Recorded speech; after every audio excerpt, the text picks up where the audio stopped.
आज हम युग्मक जनन पढ़ने वाले हैं। युग्मक जनन मतलब गैमेटोजेनेसिस। इसके द्वारा जंतु में युग्मकों का निर्माण होता है।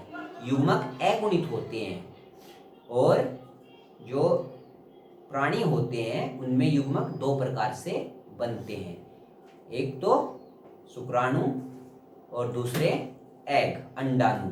जो शुक्राणु है उनके जो निर्माण की विधि है उसको बोलते हैं शुक्राणु जनन, और जो अंडाणु है उसके निर्माण की विधि को बोलते हैं अंड जनन। इस प्रकार से युग्मक जनन दो प्रकार का हो जाएगा, शुक्र जनन और अंड जनन। आइए इसको समझते हैं। अब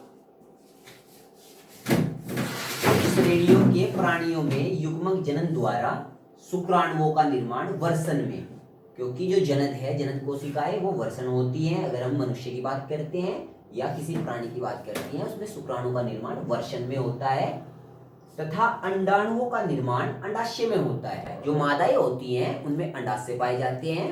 अंडाशय में अंडाणुओं का निर्माण युग्मक जनन के द्वारा होता है।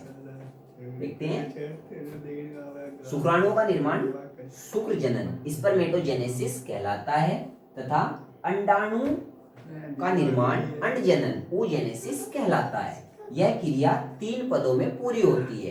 अब इसको देखेंगे वे 3 पद कौन कौन से हैं।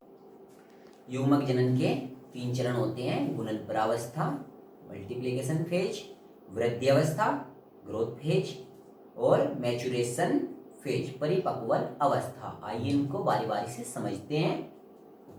गुणन परावस्था मल्टीप्लिकेशन, समसूत्री विभाजन के फलस्वरूप जनन कोशिकाओं से प्राथमिक जनन कोशिकाओं का निर्माण होता है। ये कोशिकाएं द्विगुणित होती हैं।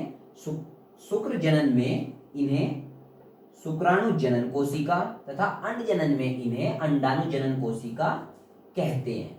इसे मतलब हुआ, जब जो है वर्षण में जनन में शुक्राणुओं का निर्माण होगा तो सबसे पहले जो कोशिका है जिसको हम बोलेंगे प्राथमिक जनन कोशिकाएं, वो कौन है? उसका नाम है शुक्र जनन कोशिका।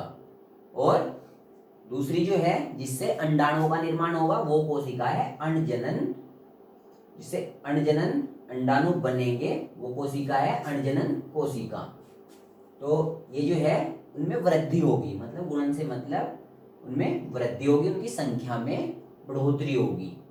दूसरी वृद्धि परावस्था, ये जो अभी शुक्र जनन सेल बनी है या फिर अंडाणु जनन प्राथमिक कोशिका बनी है उसमें वृद्धि होगी। फिर पोषक पदार्थों के संचित होने से प्राथमिक शुक्राणु कोशिका या प्राथमिक अंडाणु कोशिका बनती है। मतलब जो गुणन अवस्था में ये कोशिकाएं बनी थी उनमें से एक कोशिका वृद्धि करके क्या बन जाती है?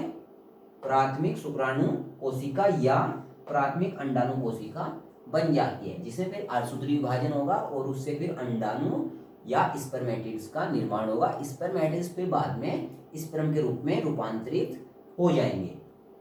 तीसरी स्टेज है इसकी परिपक्वन अवस्था, अर्धसूत्री विभाजन।